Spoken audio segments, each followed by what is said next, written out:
Bom, como eu disse, a palavra janela, e eu então fui em busca de algumas colocações sobre janelas na Bíblia, e peguei 8, rapidinho, que eu quero fazer algumas colocações, apenas uma reflexão. Eu não vou estar me detendo, esse culto é bem mais rápido, né? Eu vou repetir a mensagem no segundo culto, no próximo eu tenho mais tempo. Coloque para mim, por favor, primeiro livro do profeta Samuel, capítulo 19, verso 12, vamos à primeira janela. Isso. Então Mical fez Davi descer por uma janela e ele fugiu. Preste atenção agora. Davi enfrentou inúmeras batalhas. Cada vez que ele vencia uma batalha, seu oponente se tornava maior, porque a proposta de Deus era fazer de Davi grande. Todas as vezes que a sua grandeza interior precisar ser acionada, o inimigo externo sempre irá aumentar. O que faz crescer, isso, pega essa garotinha aí, isso, vê a mamãe dela aí, isso, o papai. O que faz aparecer o gigante, a sua grandeza interna, é a manifestação da grandeza externa. São os problemas, as adversidades, os adversários, que muitas vezes você nem deveria chamar de inimigos. Na verdade, eles são potenciadores de valores que você nem sabia que tinha, forças que você nem sabia que era capaz de identificar dentro de você. Davi venceu inúmeras batalhas, mas agora ele enfrenta um dos seus últimos inimigos, o rei Saul. Se você acha que o inimigo dele poderoso foi o leão, esse já passou.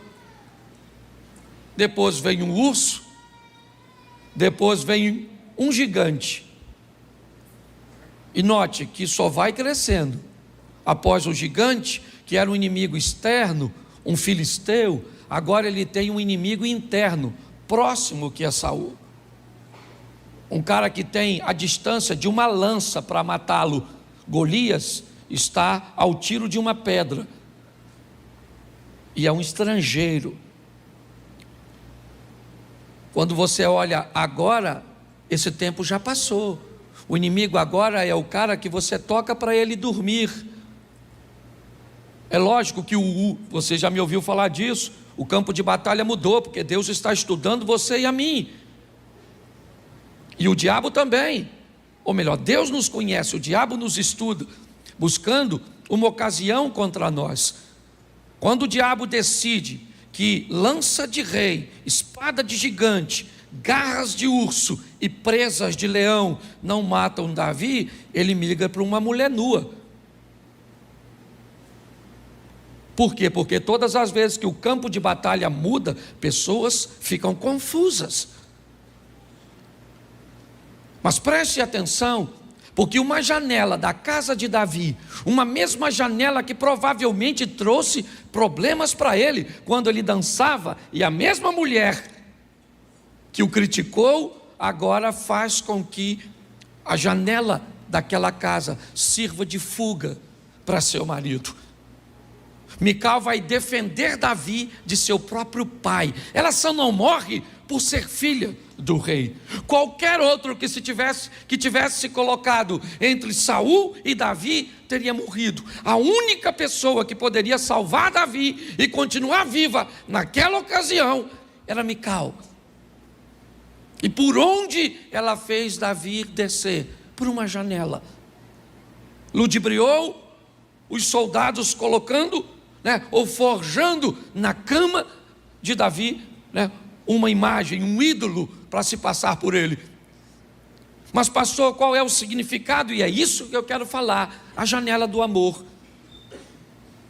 Uma janela que quando se abre faz pessoas fazer por você coisas que ninguém faria.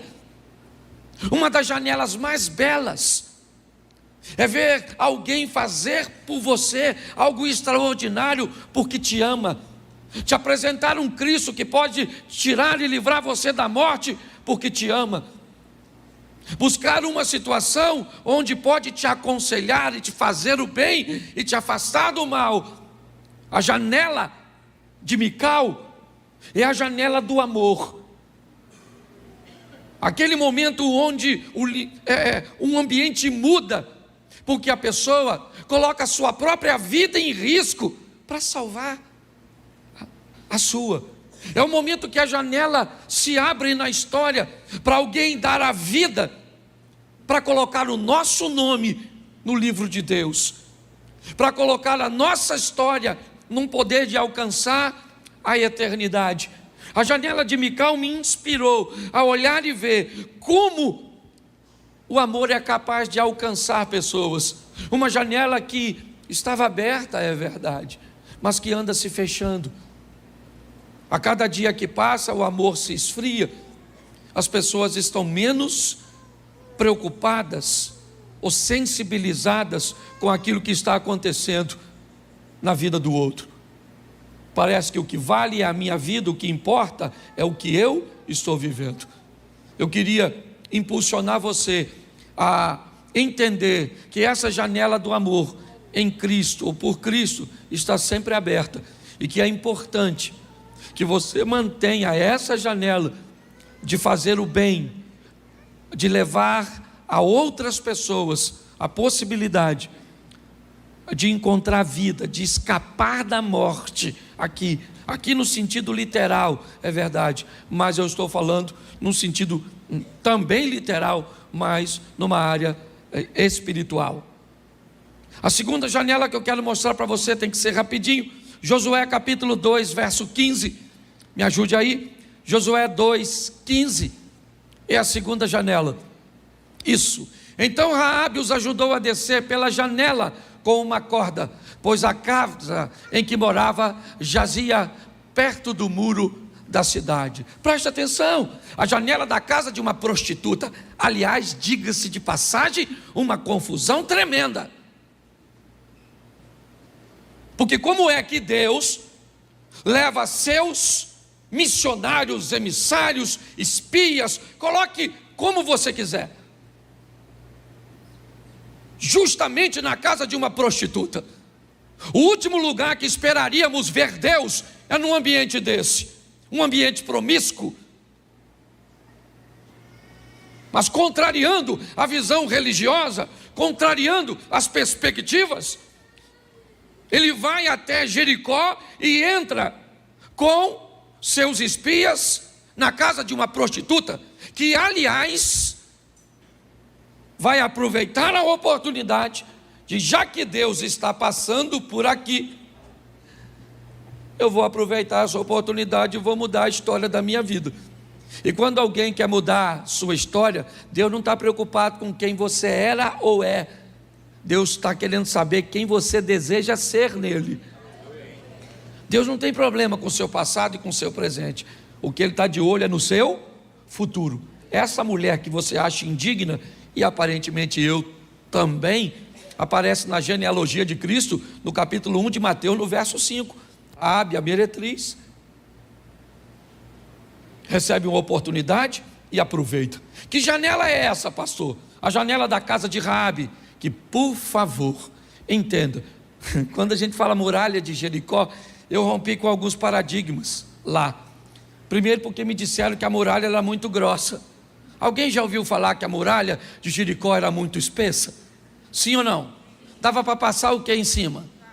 Um carro. Pois é. Aí eu fui lá e perguntei a um arqueólogo, antropólogo, historiador, qual era a espessura. Ele me disse: pastor, aproximadamente de 80 centímetros a 1,5 metro. Eu falei: não pode.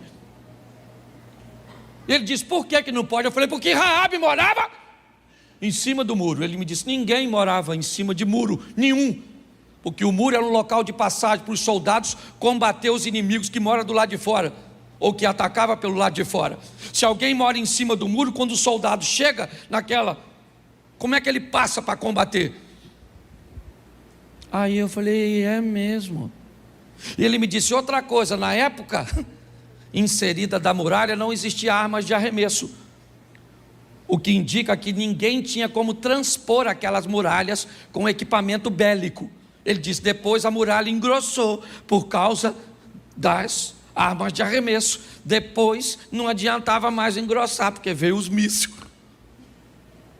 Eu fiquei só escutando. Eu falei, mas eu quero saber por que o pessoal engrossou. Ele disse, isso é fácil, é porque vocês tendem a aumentar o inimigo para dizer que o Deus de vocês é mais poderoso. Nós acreditamos que se Deus derrubou uma muralha de 20 centímetros ou de 5 metros de espessura, ele continua sendo Deus do mesmo jeito. Mas aí vocês aumentam o tamanho do gigante. Eu fiquei de boca aberta, o cara nem crente era. Essa é só uma informação extra. Vamos voltar para a janela? Pastor, que janela é essa? A janela da meretriz é a janela da coragem. E aquele momento onde a vida te dá a oportunidade de tomar decisões cruciais para colocar a sua vida numa outra perspectiva de futuro. Muitas vezes o seu casamento com uma crise abre uma janela de oportunidade para você viver dele, ou tirar dele o que você nunca tirou. Muitas vezes a perda de um emprego pode transformar você num empreendedor, num empresário extraordinário. Muitas crises que vêm contra nós, querido, muitas vezes trazem consigo as janelas da coragem. A hora que você precisa tomar uma decisão que vai levar a sua vida para um outro estágio, que vai fazer se cumprir. 1000 cairão ao teu lado, 10.000 à tua direita, mas você não será. É isso que aconteceu com Raabe. Uma janela se abriu na casa dela, para que ela tomasse uma posição, e ela tomou, e isso fez dela alguém extraordinário. Você vai ver a história de Ruth e Noemi, você vai ver que Boaz, que se casa com Ruth, é alguém que é filho ou neto de um homem que se casou com Raabe, porque uma quebra de paradigma lá atrás criou uma cultura mental naquela família, que tornou essa família capaz de criar um nível de aceitação para estrangeiros.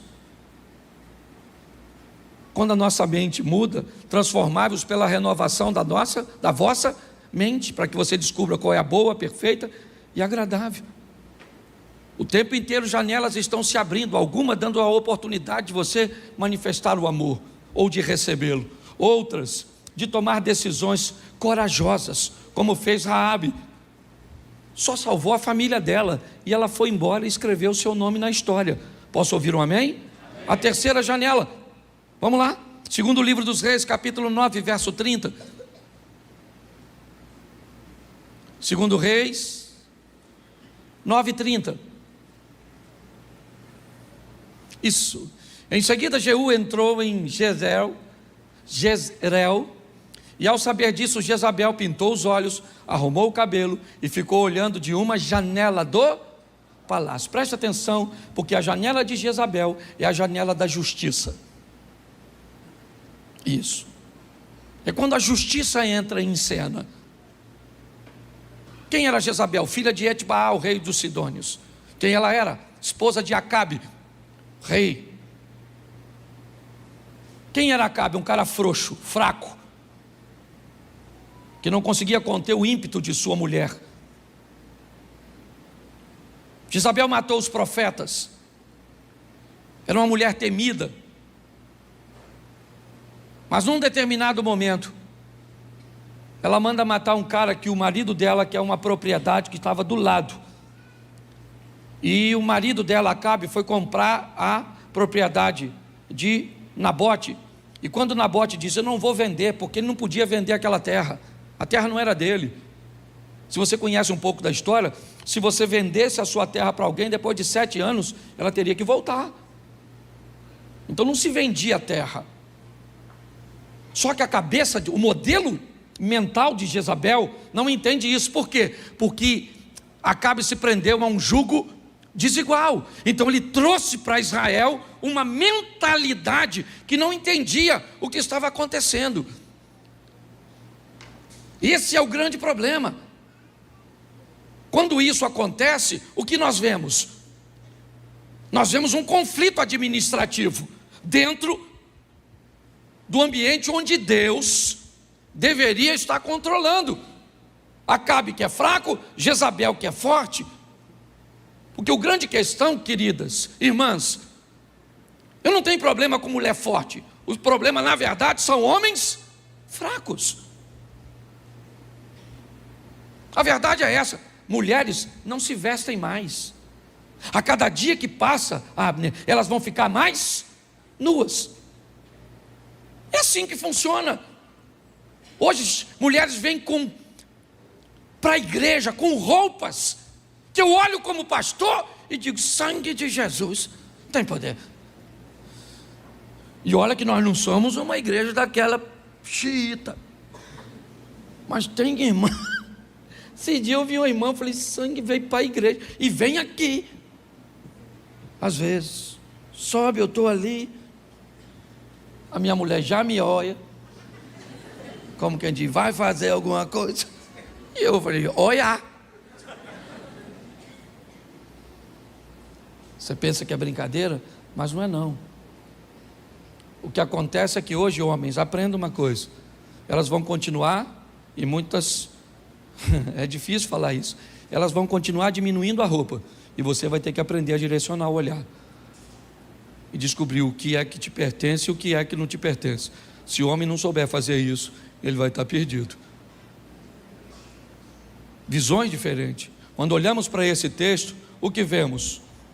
Nabote não vende a vinha para Acabe. Acabe vai chorar.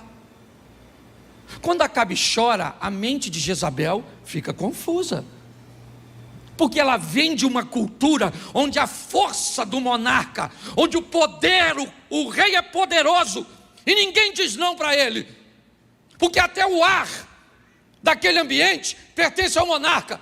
Cada árvore, cada pássaro, cada bicho, cada pessoa, numa monarquia, ninguém tem nada a não ser o rei. Por isso que quando alguém coloca Jesus como o rei da sua vida, tudo que ele tem passa a ser de Jesus. Jezabel não entende. O que ela está olhando? Seu marido chorando. Ela vai lá e diz: ô Acabe, o que foi? Ele falou: o Nabote não quis me vender. Ela falou: o quê? Você é rei de Israel? Eu vou te mostrar o que é rei, de onde eu venho, camarada. Para de chorar, que já foi lá, manda matar o Nabote. Mandou matar o Nabote, voltou e falou assim: ô Acabe, levanta, enxuga as lágrimas e vai lá, porque o Nabote já é morto, a vinha é sua. Tá bom, esse é o estilo de vida. O texto que lemos, Jeú está chegando, e Jezabel sabe que as coisas não estão boas para ela. Por quê? Porque a janela da justiça está chegando para ela. E quando a janela da justiça chega, o amor pode ter chegado primeiro, é verdade, e ele sempre chega. Mas saiba de uma coisa: o Deus que é amor também é justiça. Jezabel então se pinta, se arruma e olha por uma janela cuja qual ela vai ser empurrada a mando de Jeú, num ambiente cujo qual nem funeral teve, porque os cães devoraram ela, porque demoraram. Assim que Jeú soube que ela estava morta, Jeú disse assim: vamos comer alguma coisa primeiro e depois a gente volta para enterrá-la. Enquanto eles estão lanchando, os cães estão devorando Jezabel. Quando eu olhei essa janela, a janela de Jezabel é a janela da justiça. É Deus dizendo para mim e para você: cuidado, porque a hora que a janela da justiça abre, ela pode transformar a sua vida de uma forma maravilhosa, trazendo justiça, trazendo prosperidade, trazendo vitória para você. Mas ela pode também trazer uma justiça, que com certeza ela vai estar meio que equivalente com aquilo que você ofereceu e merece receber. Posso ouvir um amém? Amém. Pelo menos está avisado para todos nós. Gênesis 6,16. Vamos à quarta janela. Gênesis 6,16. Isto. Faça ali um teto com um vão de 45 centímetros entre o teto e o corpo da arca.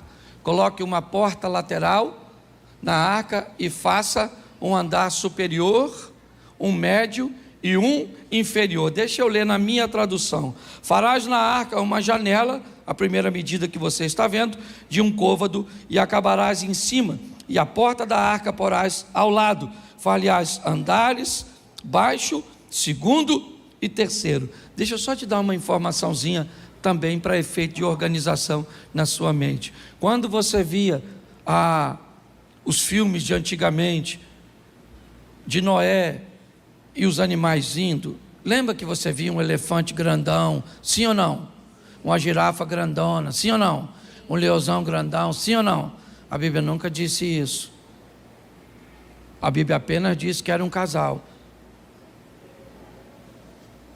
Quanto menor fosse o bicho, mais fácil de estabelecer a logística, menos risco, ok? Se teria para lidar com isso. Então tire da sua mente o elefante que disseram que era de 5, 6 toneladas e coloque um de uns 300 quilos.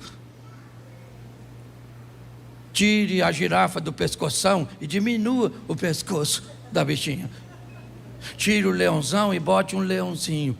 Você consegue entender? Dá para ampliar a mente. Ou então vai ter que construir um Titanic para transportar essa estrutura. É mente. Quando nós olhamos para esse texto, o que Deus está dizendo é: na arca tem uma porta que você não abre nem você fecha. Lembra? Quem fechou a porta da arca foi quem? E quem é que vai abrir? Mas tem uma janela. Pastor, que janela é essa? Essa é a janela da memória. Isso. Trocou aqui a tradução, brigadão. Certo? Então o que acontece é o seguinte: é por ali que Noé media, é por ali que ele soltava um corvo, é por ali que ele soltou a pomba, é por ali que ela traz o ramozinho de uma oliveira, é por ali, sabe? É o texto dizendo que Deus se lembrou de Noé, ainda que ele nunca tenha se esquecido, mas quando ele age, parece que a palavra lembrança esteja diretamente ligada ao que ele está fazendo. Memória, memória. Lembre, nós já ouvimos o Eliezer falar uma palavra, aliás, diga-se de passagem, extraordinária sobre oferta. Mas preste atenção, memória. Deixa eu lembrar você, sabe que Davi enfrentou o gigante porque mexeu na sua memória? Sabe o que a Bíblia diz sobre memória? Traga à sua memória aquilo que te traz esperança. Memória.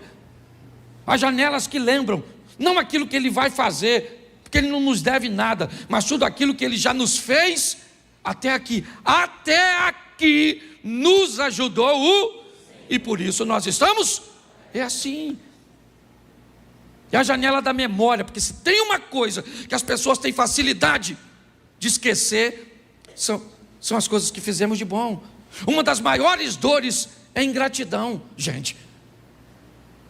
É você ver a pessoa que você ajudou virando as costas para você. Vamos dar um pulinho? Gênesis, rapidinho, 26, 8. No segundo culto, aí eu tenho mais tempo. Gênesis 26, 8. Isso. E aconteceu que, como ele esteve ali muito tempo, Abimeleque, rei dos filisteus, olhou por uma janela e viu, e eis que Isaac estava brincando com Rebeca, sua mulher. Bom, esse texto se repete, você deve ter, saber que ele aconteceu com praticamente a mesma coisa com Abraão, mas eu quero falar sobre a janela de Elimeleque. Que janela é essa? É a janela da verdade. É a janela da verdade. Isaac havia dito para Elimeleque que Rebeca era sua irmã. Isso era uma mentira, sim ou não? Sim ou não? Isso. E num determinado momento, o texto diz que Elimeleque pegou Isaac distraído. E na distração de Isaac e Rebeca, ele descobriu pela janela que eles eram marido e mulher, por causa da intimidade. O que eu mais tenho visto essa semana é a janela da verdade se abrindo. É quando alguém descobre o vídeo que você mandou, o áudio que você mandou, o que você estava fazendo. É quando a dor no coração de alguém que estava compartilhando pecado contigo sente uma dor muito aguda e não consegue mais controlar e começa a dizer. Quando a janela da verdade ela se abre, ela é muito boa. Muito boa. Quando você está sendo injustiçado. Mas quando a janela da verdade abre e você era o que estava envolto em mentiras, a vergonha, a humilhação, aqui ele é expulso, e só não é morto por Elimeleque, por Abimeleque, perdão, porque Deus está protegendo Isaac. Mas cuidado com a mentira, cuidado com a mentira. Gente, não existe mentira boa. Mentira é mentira. Ela pode até parecer inofensiva, mas o pai da mentira é o mesmo. Não tem padrasto da mentira. Eu só falei que não estava em casa, mas estava. Então eu nem menti. Mentiu. É o Satanás do mesmo jeito. Pastor, mas é difícil. Claro que é difícil. Quando você diz que não mente, você já mente. Mas a janela da verdade uma hora vai abrir. E ela vai mostrar quem você é. O Abner orou aqui. E uma das coisas que eu mais procuro viver no meu casamento é verdade. Tá bom, tá bom. Tá ruim, tá ruim. Tem dia que não tá bom. Eu falo até para ela, filho, não vai hoje não. Porque tá tão ruim que a sua feição não tá boa. Porque eu não fui bem. Meu desempenho foi ruim. Tem dia que nós não estamos legal. Tem dia que tá brabo, maluco. Mas pelo menos nós não maquiamos. Porque uma hora a verdade aparece. Posso ouvir um amém? Mais duas aqui e mais verdade, mais três. Rapidinho então. Joel 2:9, bota aí. Mas eu estou no horário. Falta 10 minutos. Joel 2:9. Irão pela cidade, correrão pelos muros, subirão as casas e pelas janelas entrarão como o ladrão. Vamos lá. A janela do ladrão é a janela de Joel 2. Pastor, que janela é essa? É aquela janela em que você não recebe aviso. É a janela da vigilância. É aquele ambiente cujo qual você precisa estar o tempo inteiro atento. Porque a Bíblia diz que o diabo age como um ladrão, buscando sempre uma oportunidade, e o tempo inteiro, por isso, aprenda uma coisa, igreja, antes de perguntar quem é, todas as vezes que chegar alguém na sua rede social, nos seus negócios, no seu ministério, antes de perguntar quem é, pergunte quem te mandou. A Bíblia diz que bendito é aquele que vem em nome do... Então, se quem vem em nome do Senhor é bendito, quem não vem é maldito. Quando os gibeonitas enganam Josué, Deus fica quieto. Deus fica quieto. Os caras se vestem, se maquiam, se preparam para contar para Josué uma mentira. E eles chegaram. Estamos vindo de longe, nosso pão está mofado, nossa roupa está envelhecida. Eles não ofereciam ameaça nenhuma no momento. Só que Josué esqueceu de perguntar a Deus, ou de buscar, muito mais do que quem vocês são, é quem é que está mandando você para a minha vida. Quem é? Você está interessado em me namorar? Você quer casar comigo? É isso? Quem é que está mandando você para a minha vida? Você quer ser meu sócio? Quem é que está mandando você? Você quer ser membro da minha igreja? Quem é que está mandando você? Quem é que está enviando você para cá? Quem mandou você para a minha vigilância? Ou para a minha vizinhança, perdão. Esses dias eu vi uma situação, tinha uma casa para alugar, um pessoal foi lá e mudou para a casa do lado. Eu não vou falar porque mas uma casa do lado. E o que eles fizeram? Ali eles se estabeleceram durante um período e sequestraram o membro da família do lado. Você consegue entender isso? Vigilância, irmãos. É uma janela que tem que ficar sempre em alerta, para que você e eu possamos entender isso. Vamos lá? Atos dos Apóstolos 20, verso 9, a 7ª janela. Isso. E estando um certo jovem, por nome Eutico, assentado numa janela, ele caiu do 3º andar, tomado de um sono profundo, que lhe sobreveio durante um extenso discurso de Paulo, né? E foi levantado morto. Preste atenção, essa é a janela do jovem, é a janela da distração. Porque cá convenhamos, a janela é um bom ambiente para você não prestar atenção nem no lugar nem no outro, nem aqui nem ali. Ele está sentado na janela, é verdade, ele se distrai, ele acaba adormecendo. Provavelmente ele esperou que as coisas terminassem antes, mas não terminou. Talvez ele esperasse que o discurso estivesse mais eloquente, mas não estava, que as coisas estivessem mais agradáveis, mas não estavam. O discurso foi longo, foi extenso, e nesse momento, olhando para fora, olhando para dentro, provavelmente uma corrente de ar que trazia uma frescura naquele ambiente, ele acaba adormecendo. Distração. Eu li um livro esses dias que falava sobre o bairro das distrações. Um dos capítulos era exatamente isso, o bairro das distrações. Alguém que está caminhando da vida, do nada para o tudo, e no percurso ele entra num bairro, rapidinho, só para tomar um café. Era 8 horas da manhã, quando o personagem do livro entra no bairro das distrações. Sabe que horas ele saiu de lá? Quase ao anoitecer. Por quê? Porque tinham tantas coisas para distraí-lo,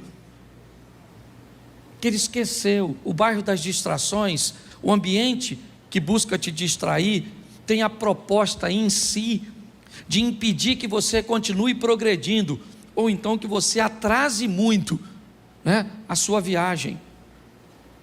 Cuidado com as distrações. Aprenda, são janelas. É o que Deus está falando comigo e com você.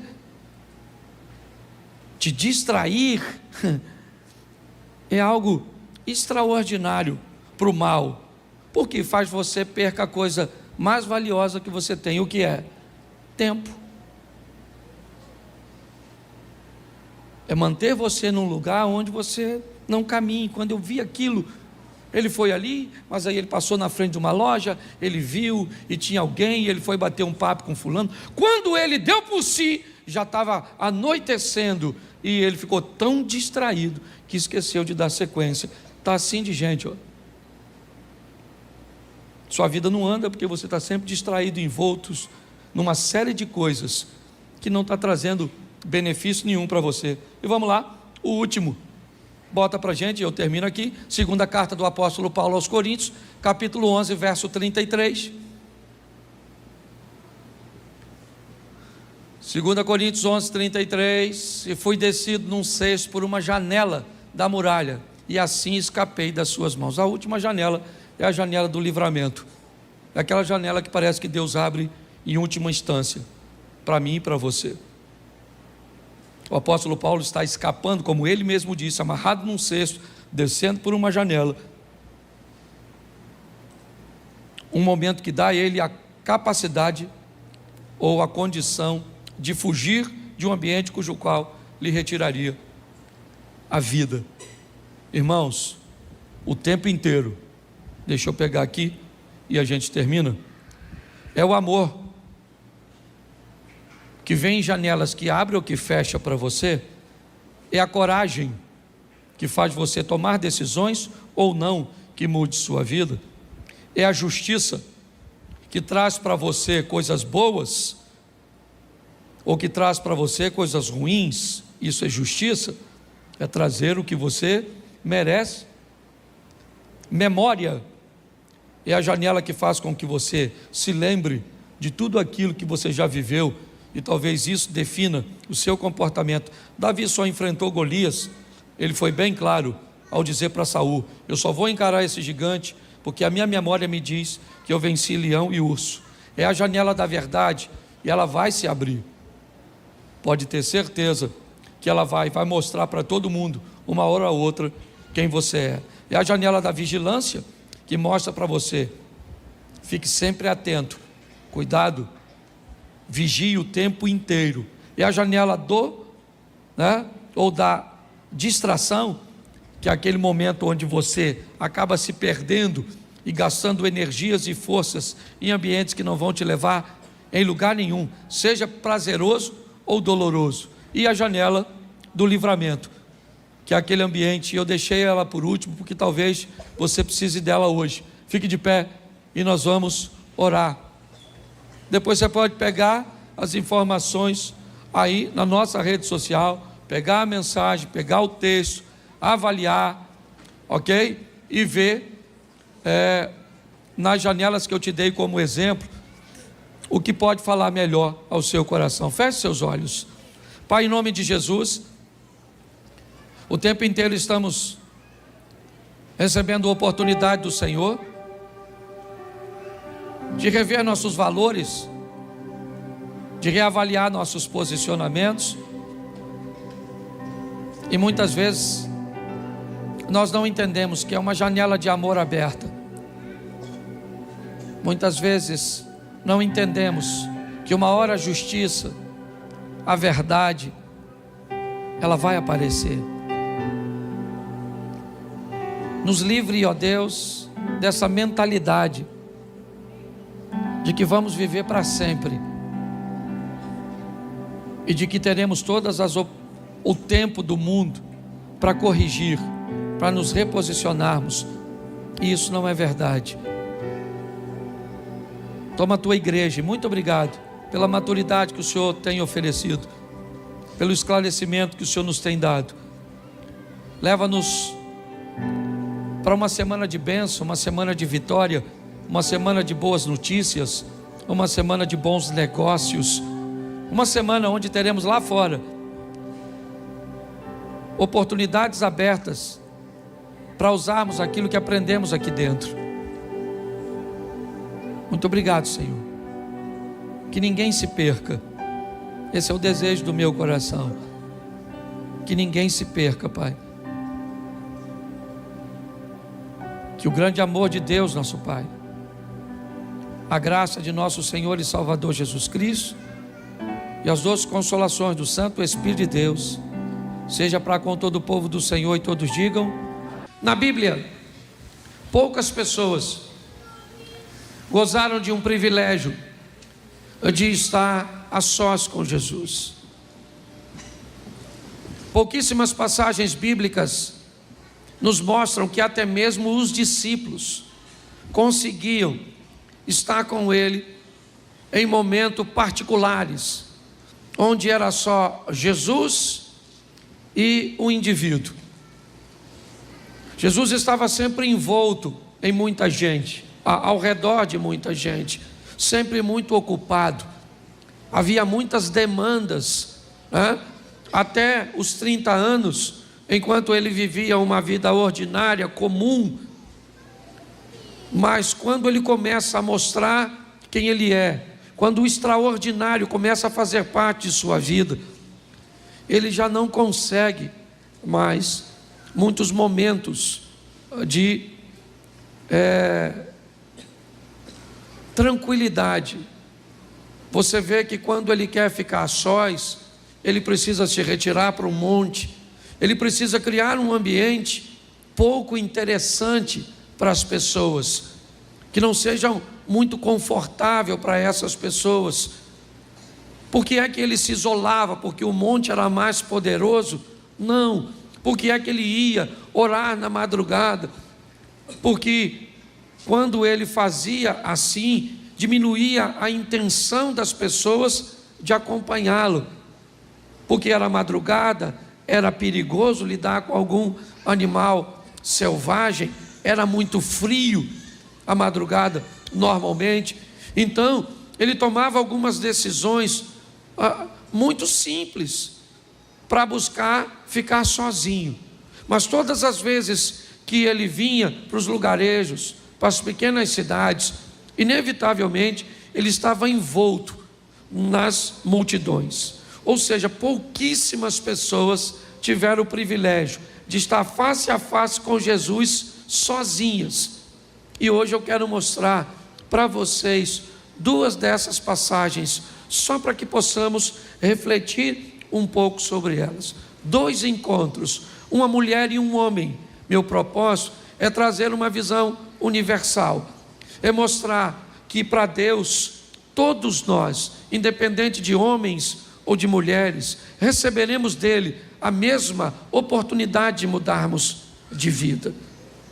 Eu tenho mostrado sempre para a igreja que desde o Gênesis, quando Deus cria homem e mulher, quando os dois cometem erros e cada um, certo, se tornam responsáveis por Deus de seus erros. Deus está falando de igualdade. Quando olho para um pouquinho mais à frente no Gênesis e vejo a hora da instituição da oferta, eu vejo duas pessoas ofertando, Caim e Abel. Olhamos um pouco mais à frente, nós vamos ver as oportunidades sendo concedidas de forma igualitária. Você olha para a cruz do Calvário e o que você vê? Duas pessoas. O que você vê no centro? O Salvador. O que ele pode? Salvar as duas. O que ele faz? Salva uma. E por que ele salva uma? Porque a outra não tem muito interesse em vida eterna. O que a outra quer é descer do madeiro e continuar a sua vida. Ele não consegue entender. Não era maldade do ladrão da esquerda. Ele simplesmente não conseguiu compreender a proposta que lhe estava sendo oferecida. Mas ela estava sendo oferecida. Quando nós olhamos para isso, é importante enxergarmos que Deus nos concede oportunidade. O grande problema é que a sua história não começou em você.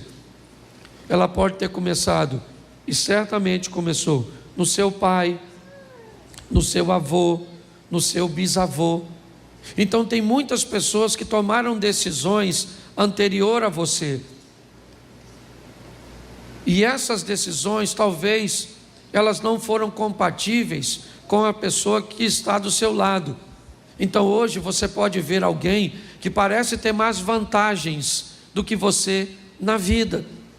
Mora numa casa melhor, já pode andar num carro, tem um posicionamento intelectual melhor, pode usufruir de algumas coisas que quando você olha, você diz, poxa, mas não é certo isso que eu estou vivendo. Poxa, hoje eu moro numa comunidade carente, numa palafita, e o fulano pode morar numa Alphaville. Beleza, legal, você tem total razão.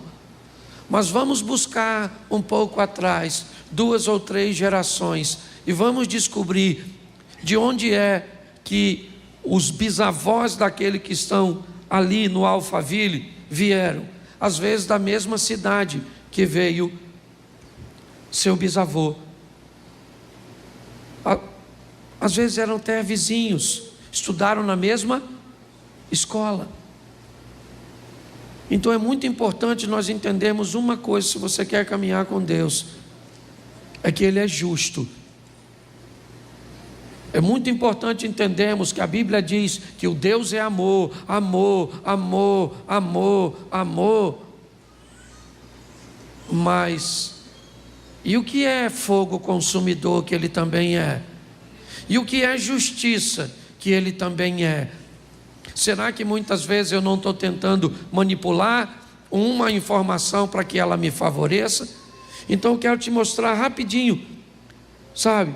Porque hoje eu quero mostrar para você a samaritana, porque o meu assunto hoje é água, é isso, Samaritana e Nicodemos. Duas pessoas que conseguiram o que poucos conseguiram, estar a sós com Jesus. A samaritana consegue estar a sós com ele no poço de Jacó. Nicodemos consegue estar à noite com Jesus, pois vai abordá-lo às escuras, aproveitando uma oportunidade. Você pode ver, o único a narrar a história de Nicodemos é João, provavelmente porque Jesus contou para ele o fato que aconteceu. Sabe quem veio me procurar ontem? João, o Nico. Falei com ele assim, assim, assim, assim e assim. Mas os dois, para nós, quando nós olhamos para a água, o que é água para nós? Algo tão banal. A gente estava passando ali agora, com essa chuvada, a pressão do cano aumentou. Tem um cano quebrado ali, certo? Se uma água daquela dali, aquilo que tem ali, vazar naquela quantidade o tempo inteiro, certo? Em alguns lugares do percurso do Egito até Israel, vira uma cidade.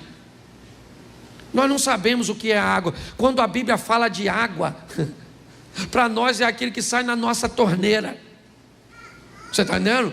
Tem uma historinha, se você parar em alguns lugares na caminhada do Egito para Israel e for comprar uma Coca-Cola, ela custa $5. E 1 litro de gasolina pode custar 60 centavos. Estou só usando uma linguagem aqui, ok? E aí tem uma história de um cara que reclamou e disse: amigo, isso é um absurdo, uma Coca-Cola custar $5 e 1 litro de gasolina 60 centavos. Aí o balconista veio, colocou o litro de gasolina e falou assim: então bebe. Aí você vai descobrir porque o preço daquilo que se pode beber é tão caro. Todas as vezes que a vida vai se estabelecer, a primeira coisa que se descobre é se naquele lugar tem água. Se você não sabe, Jesus ficou 40 dias sem comer, mas teria morrido depois de 3 dias sem água. Quando a Bíblia fala de água, ela está falando de vida, de oportunidade, de crescimento, de expansão. Onde a água está, por isso o Jordão, você vai olhar na Bíblia, sempre você percorre lá, que você vai descobrir o que é que a água pode fazer. Então essas duas passagens rapidinho, certo? Que eu quero refletir com você. Coloca para mim, Evangelho de João, capítulo 1, ou melhor, capítulo 4 primeiro. Vamos dar uma olhadinha no assunto sede, girando em torno de água, e a primeira é a mulher samaritana. Isso.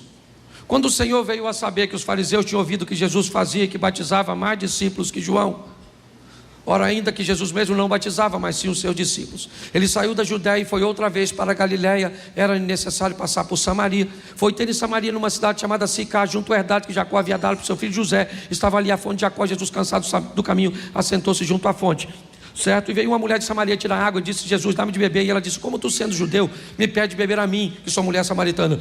a parentes, porque o judeu não se comunica com o samaritano, fecha o parente, bota uma pontuaçãozinha aí. Jesus disse: mulher, se tu conheceras o dom de Deus e soubesse quem é o que te diz dá-me de beber, você é que me pediria e eu te daria da água viva. Ela disse: o poço é fundo, o senhor não tem com o que tirar, és tu maior que o nosso pai Jacó, que bebeu ele mesmo deste poço, como também toda a sua família e todo o seu gado. Jesus disse: mulher, aquele que beber desta água tornará a ter sede, porém aquele que beber da água que eu lhe der nunca mais terá sede. Note que o assunto é água, preste atenção, depois você confere. Água, ok? O assunto aqui é água. Uma mulher está indo buscar água. O que tem lá? 2 poços. É isso aí, criança é assim mesmo. Louvado seja Deus. Se está chorando é porque está com saúde. Isso. O que tem lá? Repita comigo: 2 poços. Isso. Mas pastor, a Bíblia diz que tem um poço só, o poço de Jacó, a herdade que ele deixou para José. Bom, isso é o que tem o H2O. Tá certo? Bom, o que aquela mulher tem ou sabe que vai ter? Sede. Não significa que ela está com sede no momento que está tirando água. Como ela não tem uma água encarnada como nós, ok? O que ela faz? Ela vai atrás da água. Ela sabe onde a água está. Ela sabe. Ela sabe que para tirar a água, ela vai precisar de algumas ferramentas. Ela sabe que o poço é fundo, ela mesmo disse a Jesus. E ela sabe que precisa de uma corda para acessar a água que está no fundo. E ela precisa também de um recipiente para conduzir a água para casa. Então note que ela está totalmente equipada para aquilo que deseja. Ela sabe onde a água está, onde é o poço. Ela sabe que o poço é fundo, então ela leva a corda. E ela sabe que precisa de um recipiente para levar a água para casa. O que ela não sabe é que além de uma vida física nutrida pelo H2O, pela aguinha, ela também precisa de uma outra água. Uma água que não tem naquele tipo de poço. Então, quando nós olhamos para esse texto, nós vemos um poço do lado de outro poço. E vem uma mulher totalmente preparada para tirar daquele lugar um tipo de água. Mas o outro tipo, ela nem sabe que existe. Quando Jesus começa a se apresentar para esta mulher, a primeira coisa que ele diz: me dá um pouco de água. Me dá um pouco de água. Me parece que, querendo botar a mulher num posicionamento de vantagem, ele inicia uma abordagem a uma mulher que tem sérios problemas com homens. Sérios. Ela não era mais uma garotinha, já passou por 5 relacionamentos frustrados, está dividindo um cesto de um homem que não é dela, ou seja, está vivendo um adultério. Até o presente momento, ela sempre encontrou homens que queriam tirar proveito de seu corpo. Mas preste atenção, na Bíblia, deixa eu fazer uma analogia aqui. O 7 é considerado um número perfeito, sim ou não? Sim ou não? Ela já teve quantos homens? Então está na hora de encontrar o 7º. Jesus, o 7º homem, ele não quer seu corpo, ele não quer prazer com ela. Muito pelo contrário, ele quer oferecer a ela o prazer. Quando ela chega para buscar, ele aborda ela e ela, confusa, diz: como o senhor tem coragem de falar comigo, se o senhor está vendo que eu sou uma mulher e esse não é o nosso protocolo? O senhor está vendo que eu sou uma samaritana e há uma divergência entre nossos povos? O senhor está quebrando muita coisa por causa de uma sede, aliás, que ele nem tinha, porque o texto não diz que ele pediu água para ela porque tinha sede, ele quis apenas abordar. Mas quando ela olha para isso, ela diz: como o senhor ousa falar comigo? Ele diz: se você conheceras o dom de Deus e você soubesse quem eu sou, você é que me pediria água. Ela disse: aí o senhor não está entendendo. Deixa eu explicar uma coisa: o senhor não tem como me dar água, porque se o senhor tivesse como me dar água, o senhor já teria bebido.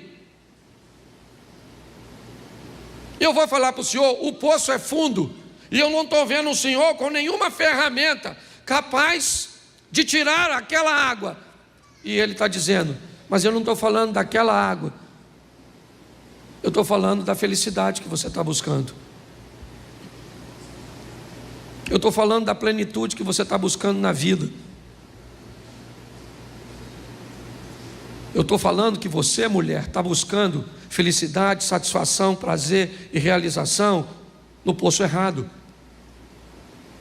com decisões erradas. Por que é isso?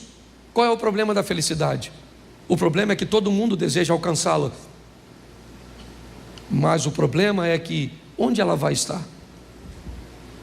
O que é ser feliz para você? É grana no bolso? Beleza. Você acha que quem tem dinheiro no bolso é feliz? Então você imagina que nas grandes mansões, nos lugares, certo, onde o dinheiro está presente, todo mundo é feliz? É isso? Bom, eu vou ser feliz se eu tiver filhos. Então todo mundo que tem filhos é feliz? Eu vou ser feliz se eu casar. Então todo mundo que casa é feliz? Eu vou ser feliz se comprar uma casa própria. Então quer dizer que uma pessoa que não tem muito dinheiro, que não tem filhos, que é solteira e que mora de aluguel, ela é sentenciada à infelicidade? Não.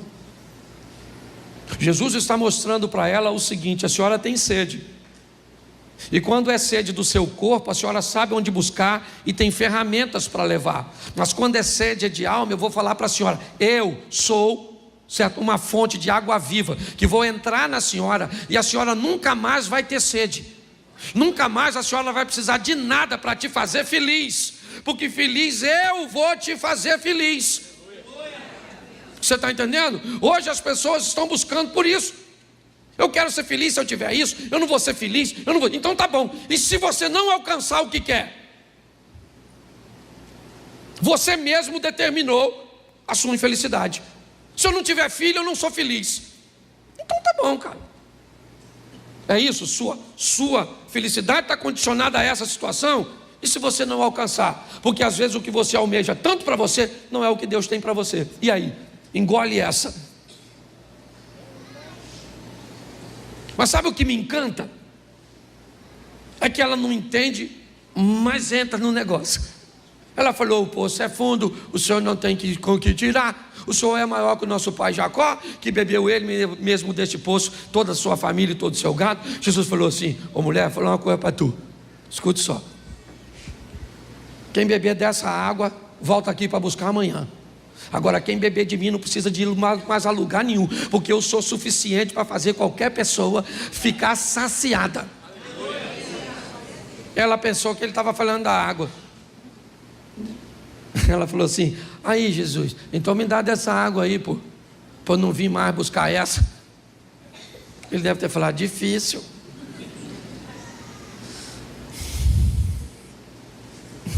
Você não entendeu nada. Então vamos mudar de assunto. Não queria mexer nisso, mas vou. Vai chamar seu marido. Aí ela falou: marido? Caraca, vamos voltar para a água, que eu acho que eu ia ficar mais confortável. Deixa eu explicar ao senhor: eu não tenho marido não, moço. Eu sou solteira. Aí ele falou: pois é, dona. A senhora não tem, porque a senhora já teve 5, já está com um que nem é seu. Ela falou: caramba, fofoca terrível. Ela não sabe que ele é Jesus. Então ela deve estar falando: puxa vida, descobriu quem eu sou. Caramba. Ô moço, eu estou vendo que o senhor é profeta. O senhor é alguém diferente. O senhor não é igual aos outros homens que eu encontrei. O senhor é diferente. O senhor sabe o meu passado, o senhor sabe quem eu sou, o senhor me conhece e eu não sei nada a seu respeito. Essa é a grande questão. Pare para pensar nisso. Ele sabe quem nós somos. Poucas coisas você sabe a meu respeito. O que você sabe a meu respeito? Você me conhece há quanto tempo? Você não sabe o que eu passei na infância, na minha adolescência, na minha juventude, os traumas que eu já enfrentei, as escassez, os problemas, tudo que eu já... E Ele sabe de tudinho. E mesmo assim, me deu a oportunidade de me oferecer uma água que uma torneira não me dá. É muito importante nós entendermos isso. Jesus está mudando a história dessa mulher. E pense num troço absurdo. É o que Ele vai fazer com ela. Ele conversa com ela e fala coisa com ela que Ele não disse para seus discípulos. Ele dá instruções. Quem é essa mulher para receber isso? Sabe onde os discípulos dele estão? Enquanto ele está conversando com a mulher? Na cidade de Samaria. Sabe o que tem lá? Muita gente que Jesus quer salvar. Jesus disse para seus missionários, 12 missionários: vão até Samaria comprar comida. E eles vão para comprar comida. A mulher veio para pegar água. Olha só, quando Jesus termina de conversar com ela, ela deixa o cântaro. Depois você dá deixa eu ver se eu consigo te mostrar aqui. Põe o 4:28, por favor, para adiantar. Eu estou adiantando porque no segundo eu consigo pregar o texto inteiro. Agora eu tenho que abreviar. Isso. Deixou, pois, a mulher o seu, era com o cântaro que ela ia fazer o quê? Ela foi apanhar água. Levou a água. Levou ou não? Levou. Só não levou o H2O. Entendeu? É isso que eu quero que você entenda. Ela levou. Só não levou a água do poço. Ok? Foi para a cidade, correu e disse àqueles homens. Olha o que ela disse para os homens: gente, encontrei o Messias. Samaritano esperava Messias também, sim ou não? Sim. Agora, um Messias que conversa com a dona, com essa reputação, aí também não, né, gente? O Messias tem que bater um papo com você, uma pessoa santa, imaculada, ir lá na sua casa, te abordar, falar comigo que sou o pastor Cláudio. Vai lá para pegar uma dona dessa reputação. Ela falou assim: encontrei o Messias. Falou comigo. Os caras devem ter falado: vê se o Messias vai aparecer para a senhora. Essa carga tributária da senhora para pagar. A senhora não tem vergonha não? O Messias já nunca vai dar confiança para a senhora. Esse é que é o problema, gente. O diabo usa isso contra nós, porque muitas vezes ele pega a nossa reputação, que nós não somos flor que se cheira, sim ou não? E isso. E aí diz: você não merece, você não, Jesus entrar em você, entra nada, eu não estou querendo entrar. O Satanás fala: imagine Jesus, de tão sujo, só que ele sabe quem nós somos. E a mulher está falando: encontrei o Messias. O cara falou assim, e ele falou o quê? Falou tudo que eu fiz. Aí eu acho que ele falou: então quero ir lá dar uma olhada. Pelo menos alguém teve coragem de falar com a senhora. A senhora deixar essa vida sem vergonha da senhora. Não pode vir um homem, esse furor uterino que a senhora tem. Foi lá. Foi lá, Jesus está quietinho, certo? Só que quando ela volta, quem é que já está lá? Os discípulos com a comidinha, sim ou não? Eles foram comprar comida onde? Em Samaria. E ela também foi em Samaria, foi ou não foi? Eles trouxeram quantas pessoas para receber Jesus como Senhor e Salvador? Os discípulos? Ninguém. E a mulher? Vem assim, evangelista. Jesus pega um cara cheio de demônio e transforma em evangelista. Não tem problema, não sei quem você foi. Ele não está olhando para quem você foi, ele está olhando para quem você pode se tornar nele. As pessoas olham para o nosso pai, Jesus olha para o nosso futuro, gente. Vem a dona, eu imagino Jesus olhando para os discípulos.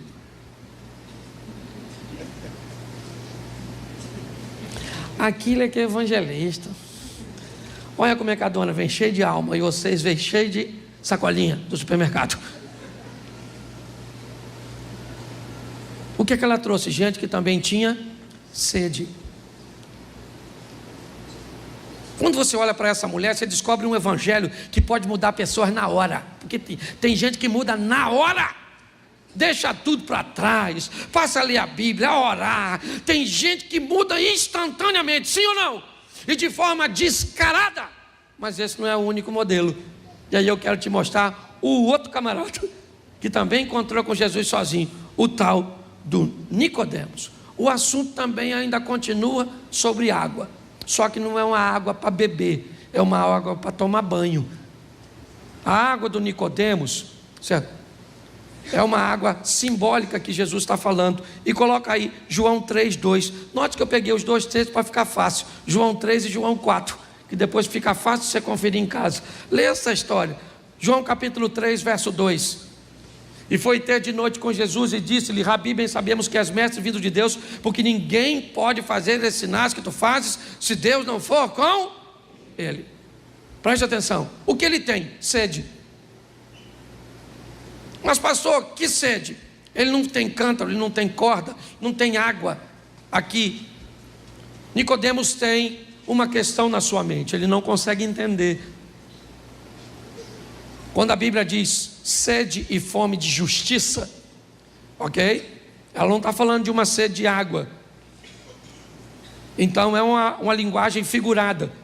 O que nós estamos vendo é um homem que ele tem sede, ele quer respostas, ele não está entendendo o que está acontecendo, ele está olhando para Jesus e as coisas não estão se encaixando. Então ele aborda Jesus e consegue fazer isso sozinho.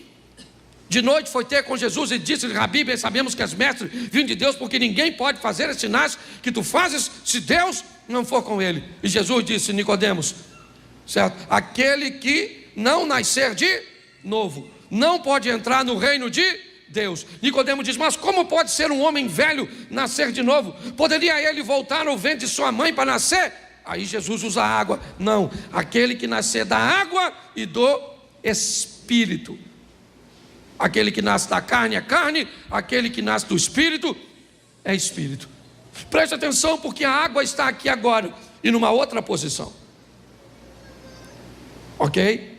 Jesus está falando literalmente sobre o batismo, sobre um momento de arrependimento. Eu acho que esse é o grande desafio que nós enfrentamos no momento, na questão de igreja. A dificuldade de nos arrependermos. A estrutura é tão comum, é tão normal, o que as pessoas fazem se tornou tão comum, que a mente, ela está com dificuldade de ser confrontada. Então hoje as pessoas têm dificuldade de se arrepender. Se arrepender por quê? Por que eu preciso? O simbolismo do batismo, ele me diz assim: eu fiz algo de errado? Fiz. E o que eu preciso? Eu preciso de arrependimento. Quando eu desço as águas, eu declaro que a partir de agora, eu sou um homem, certo? Que me propus a viver uma nova vida, em Cristo, com Cristo. Uma água que vai me purificar, pegar meu passado, jogar fora, e agora me conscientizar de que eu preciso, dentro da palavra de Deus, ok? Ver a minha história mudando. A diferença de Nicodemos para mulher samaritana é a mudança. Quando você lê aqui João 3, a história acaba e Nicodemos vai embora para casa. Ele não vai buscar ninguém, ele não vai fazer nada, ele não vai voltar. Aliás, você não vai ver Nicodemo de novo voltando para Jesus. Não há registros. Mas coloca para mim aí, eu acho que é capítulo 7 de João, verso 51. Bota aí, eu acho que é isso. Isso. Volta um pouquinho no 50 para ver se aparece o nome dele para o pessoal entender. Nicodemos, que era um deles, o que de noite fora ter com Jesus, disse-lhes, agora o 51. Porventura, condena nossa lei um homem, sem primeiro ouvir e ter conhecimento do que faz? Verso seguinte, responderam-lhe eles e disseram, és tu também da Galileia? Examina e verás que da Galileia nenhum profeta surgiu. verso seguinte, e cada um foi para a sua casa. A história do Nicodemos sempre é assim com Jesus. Termina, cada um foi para a sua casa. Jesus foi para dele, Nicodemos foi para dele, e parece que não aconteceu nada. Nesse texto de João 7, estão acusando Jesus de ter demônios, de ser um charlatão. Nicodemos então entra e diz: gente, presta atenção, nós não tratamos as coisas assim. Não é assim que tratamos. Vamos trazer Jesus aqui e vamos ouvi-lo. Aí os outros disseram: o que é isso, Nicodemos? Não há necessidade disso. Olha para as escrituras, da Galileia nunca surgiu profeta, cara. O que é? Nicodemos calou a sua boca e foi para casa. Ele é crente? Não sei. Porque o modelo de crente que nós estabelecemos são aqueles reativos momentâneos. É a mulher samaritana, é quem vai para o embate. Capítulo 19, verso 38, por aí, irmão, me ajuda aí que eu estou terminando. 38, 39, é por aí. Isso. Depois disso, José de Arimateia, que era discípulo de Jesus, discípulo de Jesus mais, ele estava andando com quem? Com quem? Vamos lá, bota o verso seguinte, depois eu volto nisso, só para você entender. Foi também? O José de Arimateia estava andando com quem? O José de Arimateia era discípulo de Jesus, porém, ele andava com, que provavelmente era discípulo de Jesus, porém, hein? Aprenda uma coisa: tem lugar e ambientes que você pode viver com Jesus explicitamente e tem liberdade para falar, e dá para expor como uma mulher samaritana. Mas tem lugar que não dá para falar, tem ambientes que não dá para seguir o mesmo modelo. Só que se pessoas não seguem o mesmo modelo, inevitavelmente nós tratamos ela de forma diferente. Quando nós olhamos para essa história, esse é o Nicodemos, o mesmo que estava no capítulo 7, o mesmo que estava no capítulo 3, o mesmo. E ele encontrou com Jesus e teve uma transformação. Mas como ela não segue o padrão, e é esse o problema. Hoje nós precisamos de pessoas cheias de Cristo, para estar em todos os lugares. Lugares mais tímidos, que você, para falar e para expor, tem que ser um pouco mais delicado, ok? Ambientes um pouco mais desafiadores, que você precisa de uma estratégia muitas vezes oculta. Ah, mas não pode. Ah, não pode. O diabo pode vir de lá para cá trabalhando de forma oculta, trazendo pessoas cheias dele para dentro de igrejas. E nós não podemos sair daqui cheio de Deus para outro lugar para mudarmos a história. Então descubra a maneira que Deus quer te usar. Se o ambiente dá para ser explícito, seja explícito. Seja como uma mulher, largue tudo, vá até lá e diga: eu achei alguém que mudou a história da minha vida. Mas o Nicodemos não disse: gente, eu conversei com ele de noite, sozinho, só eu e ele. O Nicodemos falou isso? Porque se ele falasse, ele seria expulso do local. Hoje, todas as áreas, sabe por que as artes estão o que estão? Porque os cristãos não foram para elas, porque preocupados com a persuasão que ela poderia fazer na sociedade, disseram que as artes eram do demônio. A política é do demônio, o sexo é do demônio, o dinheiro é do demônio, é tudo do demônio. E sobrou o que para a gente? É igual quando eu fui fazer a igreja e pintei de preto. Aliás, que nem é preto, é cinza, certo? Mas aí, nossa, que é isso? Bom, se a gente pintar de amarelo, diz que é do Zé Pilintra. Vermelho é da Pomba Gira. O branco é do Espiritismo. Então eu não tinha cor para pintar, porque qualquer cor alguém tinha dono. E pastor, por que você pintou de preto? Porque esconde as imperfeições, é mais barato, aqui é alugado. Não precisava dar um grande... É só isso. Não, eu só vim aqui, um menino, que ele parecia um inferno. Não, inferno é a sua mente. Aí para onde você olha, você vê a escuridão. Nós temos que quebrar, é isso aqui, gente, transformável pela renovação da vossa, para que você descubra qual é a boa, perfeita e agradável vontade de. Então eu não sei como é que Deus mudou sua vida. Pare de falar, você mudou rápido, espere o outro mudar. Às vezes a senhora entra, se converte, seu marido muda da noite para o dia, e a senhora vem arrastando, mudando. Às vezes é a senhora que mudou na hora, porque tem áreas que um muda mais rápido que o, e isso é extraordinário. Então vamos sair daqui para viver o Cristo. Pastor, o senhor não vai falar, falta 5 minutos de política hoje? Não vou. Nós só vamos orar. Se ganharmos no primeiro turno, eu não quero mais política na minha boca e nem na minha rede social, porque eu não estou aqui como pastor para ficar falando de política. Mas pastor, o senhor já falou. É claro que eu falei, eu tinha que entrar no ambiente.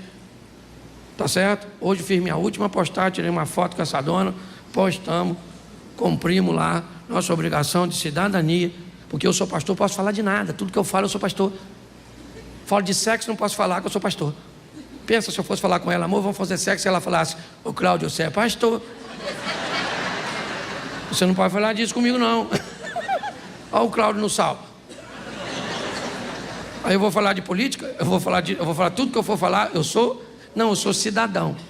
Então nós vamos orar, nós já votamos, amém? Amém. Então se você é esquerda, se você é direita, nós somos irmãos. Uns, certo? Pensa de um jeito, outros pensam de outro, e aqui nós não temos nada disso não. Certo? Quem ganhou, eu falei, Deus até cobrou algo de mim, muito, na live, eu estava na live, quando eu falei assim, não sai da minha boca uma oração para que o Lula ganhe. E aí o Espírito Santo falou comigo assim, mas também nunca saiu uma oração para ele ficar curado e se converter. Falei, sangue de Jesus tem poder. Terminou, eu falei, Senhor, cura aquele homem. Porque fala sério, às vezes infecta a nossa mente de um tal ponto que a gente até não se comporta mais como cristão. Então nós vamos orar. Eu não tenho medo das urnas, porque pense num negócio maneiro, é urna. Se você deixar ela quietinha, ela só computa, só faz a contagem. Eu tenho medo de gente. Aliás, eu tenho medo de pessoas sem gente dentro, porque tem um montão de pessoas que não tem gente. São pessoas, não sei como é que eu usaria a palavra, mas sem gente. Então nós vamos orar por nossa nação e principalmente orar para que Deus nos use, certo? Ou como usou Nicodemos, ou como usou a mulher samaritana. Tem sede, vinde às águas. Fique de pé. Acabou o culto, por favor, você vai embora. Porque eu vou pregar de novo, pensa. Feche seus olhos, pode fechar que ninguém vai pegar nada seu. Mas tem algo de valor seguro. Ah, pastor, aqui o senhor não faz apelo, eu queria caminhar com Jesus. Atrás daquela câmera ali, ó, tem uma sala com as cadeiras. Se você quiser caminhar conosco, dá um pulinho lá. Ah, mas não tem que confessar publicamente. Fica tranquilo que quando você tiver certeza de que é isso que você quer, você vai vir aqui e vai fazer essa profissão de fé, ok? E não adianta fazer agora sem ter certeza, nem saber o que quer muitas vezes, e a gente te instrui depois. Feche seus olhos e dá uma ajuda aqui, alguém no teclado, por favor. Feche seus olhos. Pai, em nome de Jesus, eu quero te agradecer por tua palavra, que nos mostra aqui muito mais do que o H2O, a água, que simboliza a vida. Onde tem a vida está envolta as águas, ao redor delas.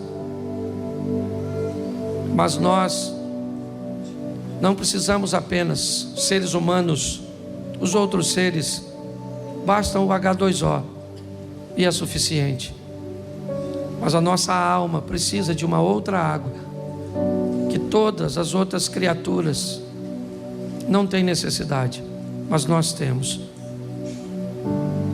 E essa água, que é exclusiva do homem, nós só a alcançamos em Cristo. Por isso, Pai, queremos ser felizes, mas que venhamos entender que não há felicidade sem uma alma preenchida pela Tua presença. Abençoa este povo que se chama pelo teu nome, e que o reconhecimento dessa necessidade faça com que te busquemos, venhamos te receber, ó Pai, como Senhor e Salvador de nossa vida. A transformação pode acontecer rápida, explícita ou vagarosa, como a de Nicodemos, mas o importante é que ela aconteça e que andemos de fé em fé, de glória em glória, onde o amanhã será melhor, mais promissor do que o hoje. Toma nossa nação nas tuas mãos. Já fomos às urnas, votamos e sabemos que o Senhor não decide quem é o presidente. O Senhor apenas já sabe, mas o Senhor não vota. Quem decidiu o presidente foi o povo, e não foram os evangélicos, porque eles são minoria. Quem vai eleger o presidente são os cristãos, e como cristãos nós somos maioria no nosso Brasil. Guarde as nossas urnas, guarde as apurações, nos livra, ó Deus, da intervenção humana, e que seja o novo presidente ou que continue aquele que o povo escolheu, mesmo se o povo escolheu errado, ó Pai, que seja o que o povo escolheu, não o que um grupo pequeno de pessoas que tem o poder, porque no céu tem alguém mais poderoso do que eles. E é isso que nós pedimos para a nossa nação, a olhar os nossos vizinhos com um sistema próximo do que eles querem instaurar no Brasil. Nós já vimos que não está dando certo, Pai. Que a tua misericórdia se estenda sobre a nossa nação. Abençoe a todos. Leva-nos aos nossos lares, guardados por tuas mãos poderosas. Livra-nos de todo o mal. Que tenhamos uma semana de boas notícias, uma semana de bons negócios. Que o grande amor de Deus, nosso Pai, a graça de nosso Senhor e Salvador Jesus Cristo e as doces consolações do Santo Espírito de Deus seja para com todo o povo do Senhor, e todos digam: Deus abençoe, vá em paz.